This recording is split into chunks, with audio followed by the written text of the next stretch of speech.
Hello hi friends. So basically हमने last जो break किया था इन्वोक यूआरएल पे किया था। मैंने बोला था उसमें कि मैं मे बी कोई फंक्शन राइट करके ये चीज़ दिखा दूंगी।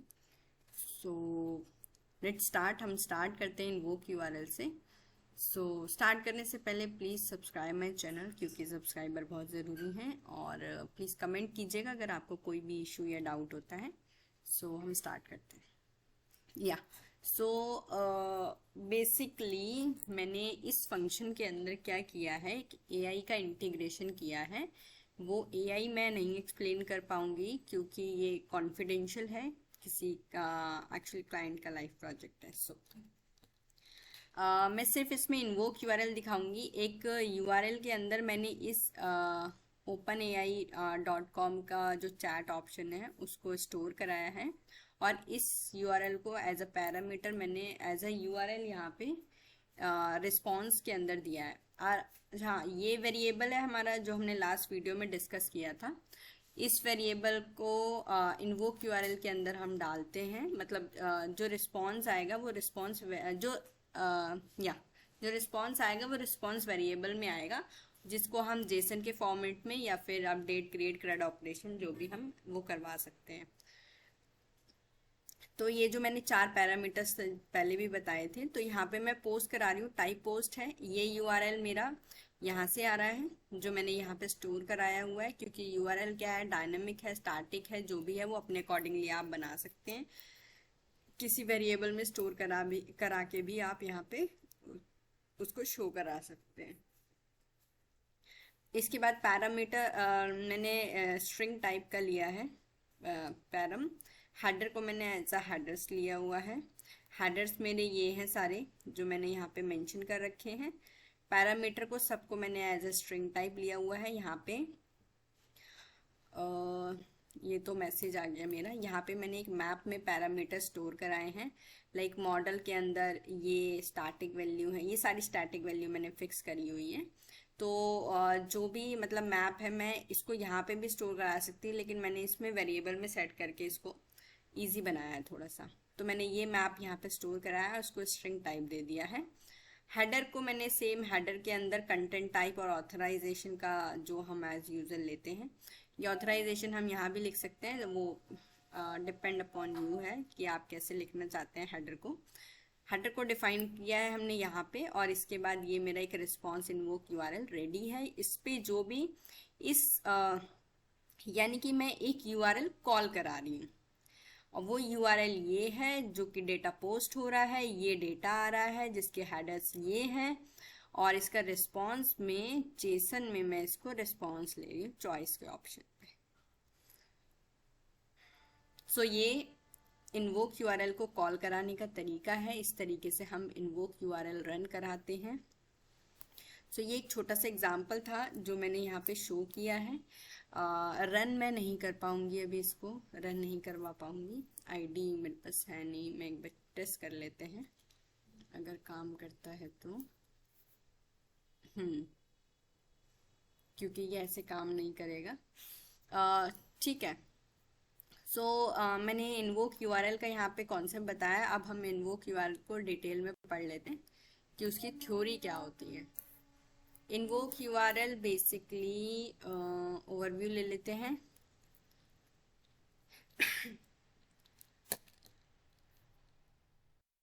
ओके, सो इन्वोक यूआरएल का ओवरव्यू यही है हमारे पास कि हम किसी भी थर्ड पार्टी इंटीग्रेशन के लिए यूज़ करते हैं यूआरएल को। With the help of API हम जाते हैं, जिसके लिए हम जोहो सर्विसेज लाइक जोहो के अंदर किसी अदर सर्विसेज को यानी कि थर्ड पार्टी की सर्विसेज को हमें इन्हेंस करना है। सो हम ओपन इन्वोक यूआरएल का यूज़ करके या हम कनेक्शन का यूज़ करके उसमें डेटा फेच कर सकते हैं with the help of API. ये हमारे पास like 40 second socket time out error है। हमारे पास 40 सेकेंड रिस्पॉन्ड है। API taken more than 40 second. जो हम गेट और थ्रो कर रहे हैं यानी कि जो भी हम परफॉर्म करा रहे हैं with the help of API, so it will take approx 40 second to implement. ये कुछ इंस्ट्रक्शन है लाइक जो हमें ध्यान रखनी चाहिए, इसलिए उन्होंने नोट में मेंशन करी हुई है। लाइक जो फाइल का साइज है वो 15 MB ही होना चाहिए। अदर डोमेन 5 MB है हमारे पास। ओके, सो ये सिंटेक्स है जो हमने अभी एक यूज़ करके भी देखा है। यहाँ पे हम इतने सारे पैरामीटर्स यूज़ कर सकते हैं, लेकिन मोस्टली हमारे मैंडेटरी 4 होते हैं। बाकी अगर आपके पास डेटा सारी चीज़ें हैं, हम वो भी यूज़ कर सकते हैं। हमने वहाँ पे क्या किया था, इन सबको एक मैप में स्टोर करा के उस मैप को यहाँ पे कॉल कराया था। और अगर हम नहीं कॉल कराते हैं तो हम डायरेक्टली यहाँ पे भी एक एक करके मेंशन कर सकते हैं। ये डिपेंड अपॉन यू है कि आप किस तरीके से उसको मॉडिफाई करते हैं। ये हम पहले भी पढ़ चुके हैं। ऑप्शनल है get paid, data type value हमारे पास गेट पेड है ये। और ये सारा वही है जो मैं ऑलरेडी डिफाइन कर चुकी हूँ। सबका आपको डिटेल मिल जाएगी, किस तरीके से किस चीज़ को यूज़ करते हैं। या हम एक बार रिव्यू कर लेते हैं। रिस्पॉन्स, जिसमें रिस्पॉन्स एक वेरिएबल है जिसमें हम value return like value capture करा रहे हैं या डेटा शो करा रहे हैं।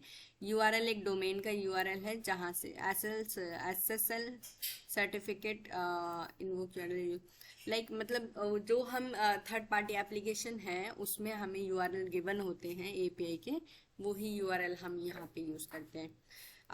टाइप वैल्यू होती है हमारी गेट किया है या फिर गेट करना है, पोस्ट करना है, पुट करना है, तो ये डिपेंड करता है हमारे जो भी हमें क्राइटेरिया करना है। डिफ़ॉल्ट गेट होता है, ये हर जगह होता है। अगर पोस्टमैन भी ओपन करोगे तो भी आपको डिफ़ॉल्ट गेट मिलेगा। इसके बाद आ जाते हैं हेडर वैल्यू। हेडर वैल्यू भी ऑप्शनल है आपके पास। हेडर का एट्रीब्यूट्स हम वहाँ पे मेंशन करते हैं, की वैल्यू जो हम की और की वैल्यू मेंशन करते हैं वहाँ पे। कंटेंट टाइप क्या होता है? कंटेंट, अच्छा, कंटेंट टाइप बेसिकली आप जो भी कंटेंट उसमें मेंशन करते हो और उसका लाइक फॉर्मेट क्या है, लाइक डेटा फॉर्मेट क्या है, इसमें मेंशन है, लाइक जेसन है या अदर फॉर्मेट में आता है, तो वो देखते हैं हम यहाँ पे डेटा फॉर्मेट में, कंटेंट टाइप में। जैसे हम वहाँ पे डॉट जेसन करके चेंज करे थे ऐसे ही। अब आते हैं पैरामीटर वैल्यू में। पैरामीटर वैल्यू फाइल, टेक्स्ट की वैल्यू कुछ भी हो सकता है। पैरामीटर में तो आप कुछ भी पास करा सकते हैं। पैरामीटर आपका जो डेटा टाइप्स है वो डिपेंड करता है क्या डेटा टाइप्स है। इसके बाद आते हैं फाइल वैल्यू। फाइल वैल्यू में फाइल की वैल्यू रहेगी, टेक्स्ट वैल्यू लिस्ट में हो सकती है, की में आ सकती है। ये फाइल डिपेंड कर, फाइल वैल्यू लाइक आप यूआरएल दे सकते हैं, लिस्ट में उसको डेटा फेच कर सकते हैं और की के अंदर भी दे सकते हैं आप।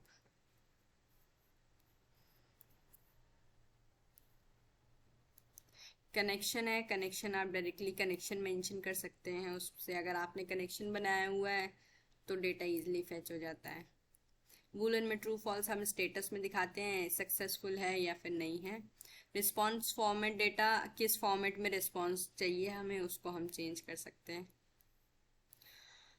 एनकोडिंग अगर किसी अदर फॉर्मेट में है तो एनकोड डिकोड होता है, लाइक बाइनरी में, लाइक 0101 में भी डेटा आता है, तो उसके अकॉर्डिंगली हम उसको टेक्स्ट फॉर्मेट में भी कर सकते हैं।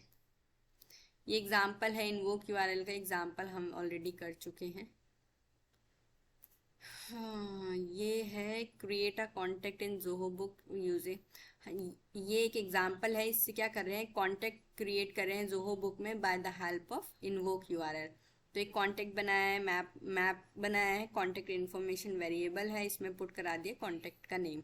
एक डेटा का मैप बनाया है जिसमें पुट कराया जेसन स्ट्रिंग में फॉर्मेट, डेटा फॉर्मेट चाहिए, और ये कॉन्टेक्ट इन्फॉर्मेशन इसमें पुट करा दी गई है। तो ये डेटा में मेरा कॉन्टैक्ट इन्फॉर्मेशन आ गई है, यानी कि ये डेटा आ गया है। अब मैंने एक इन्वोक यूआरएल कॉल कराया है, ये मेरा यूआरएल है जोहो बुक का, कॉन्टैक्ट पेज का ऑर्गेनाइजेशन आईडी ये है, पोस्ट करा रही हूँ, पैरामीटर डेटा है यानी कि ये वाला डेटा मैं वहाँ पोस्ट करा रही हूँ। कनेक्शन नेम मैंने ये बना रखा है, यानी कि मुझे इसके अलावा कुछ नहीं करना है क्योंकि मैंने यहाँ कनेक्शन नेम बनाया हुआ है। सो सिंपली मेरा डेटा पुश हो जाएगा। सेम है फेच करने के लिए, fetch the list of the file from connected Dropbox account। सो यहाँ पे एक डेटा वेरिएबल बनाया है, पाथ, फोल्डर का पाथ दिया हुआ है यहाँ पे जो डेटा मैं फेच कर रही हूँ। फोल्डर का यहाँ पे पाथ दिया हुआ है। तो पाथ में मैंने पुट कर दिया है ये हेडर डेटा मेरा ये है, जिसमें ये हेडर है हमारा बेसिकली। और अभी मैं रिस्पॉन्स में ले रही हूँ, ये मैंने यूआरएल दिया है और यहाँ पे हमने ड्रॉप बॉक्स का यूआरएल दिया हुआ है, पोस्ट किया है। और पैरामीटर में हमने रॉ डेटा डॉट स्ट्रिंग में कन्वर्ट कर दिया है रॉ डेटा को, यानी कि इस वाले डेटा को मैंने स्ट्रिंग में कन्वर्ट कर दिया, हेडर दे दिया, ड्रॉप बॉक्स का कनेक्शन दे दिया। सिंपली मैं वहाँ से फेच कर लूँगी। बहुत सारे हैं यहाँ पे, हम बहुत तरीके से यूज़ कर सकते हैं। ये फाइल के लिए है, फाइल अगर हमें पोस्ट करनी है या पुट करनी है। बेसिकली वेरिएबल ये रिस्पॉन्स के लिए है, रिस्पॉन्स डॉट गेट हेडर और कंटेंट है। ये इन्होंने रिस्पॉन्स का फॉर्मेट दिया हुआ है। ये बेसिकली सारा कॉन्सेप्ट हमारा इन्वोक यूआरएल का है। हमने दोनों तरीके से करके देख लिया है, सिस्टम में यूज़ करना आ गया, कनेक्शन के थ्रू यूज़ करना आ गया है हमें, और सिंटेक्स क्या होते हैं वो यूज़ करना आ गया है। सिंटेक्स के अंदर जो वैल्यू है वो हमें पता चल गई है, हम किसको किस तरीके से यूज़ कर सकते हैं। अगर यूआरएल इन्वोक यूआरएल के थ्रू फाइल पुश करनी है तो फाइल यूज़ करेंगे। पैरामीटर अगर कोई डेटा है नॉर्मल तो पैरामीटर यूज़ करेंगे, डिटेल्ड है तो डिटेल यूज़ करेंगे।